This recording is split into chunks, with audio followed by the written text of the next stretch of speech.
నమస్తే అండి. ఇవాళ అటుకులు ఉప్మా చూపిస్తాను మీకు. దీనికోసం ముందుగా మనం అటుకుల్ని శుభ్రపరచుకోవాలి. ఇట్లా నీళ్ళతో కడిగి వేసుకొని చక్కగా నీళ్ళు వడగట్టేటట్టుగా పెట్టేసుకోండి జల్లెడలో.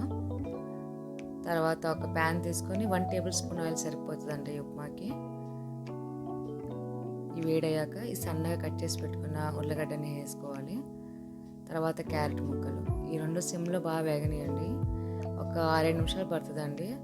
సిమ్లో దోరగా వేగిన తర్వాత దించిపోయేటప్పుడు మనం కొంచెం సాల్ట్ వేసుకోవాలి, పక్కన పెట్టేసుకోవాలండి. తర్వాత ఇప్పుడు పోపు తీసుకుందాం.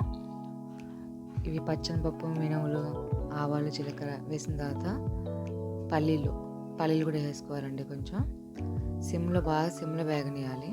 కొంచెం జీడిపప్పు, ఎండుమిరపకాయలు సిమ్లో బాగా దోరగా వేగనండి. అప్పుడు మీకు 1 టేబుల్ స్పూన్ ఆయిల్తోనే మీరు చక్కగా అన్నీ నీట్గా వేపేయచ్చు.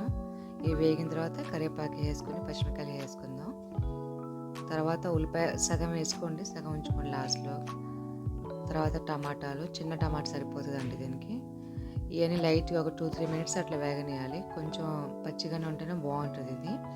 తర్వాత మనం నానబెట్టుకున్నాం కదండి ఇది అటుకులు, చక్కగా నీళ్ళని వడిలిపోయినాయి చూడండి. ఇప్పుడు పసుపు, సాల్ట్, కొంచెం షుగర్ వేస్తే ఇది టేస్ట్ బాగా ఉంటుంది. ఇప్పుడు ముందుగా వేపెట్టుకున్న ఉల్లగడ్డ, క్యారెట్ కలిపేసుకుందాం. ఒక హాఫ్ పద్ద నిమ్మకాయ, ఇవన్నీ చక్కగా అన్నీ కలిసేటట్టు వేపుకోవాలి 2-3 మినిట్స్. ఈ విధంగా వేపుకున్న తర్వాత లాస్ట్లో దించిపోయే ముందు మనం ఇట్లా కొత్తిమీర తుంపేసుకుందాం నీట్గా. అంతేనండి, అయిపోయింది ఈజీగా. చాలా తక్కువ ఆయిల్తోనే మంచి బ్రేక్ఫాస్ట్ ఇది. తప్పకుండా ట్రై చేయండి. థ్యాంక్ యూ ఫర్ వాచింగ్ అండి. Please like, share and subscribe my channel.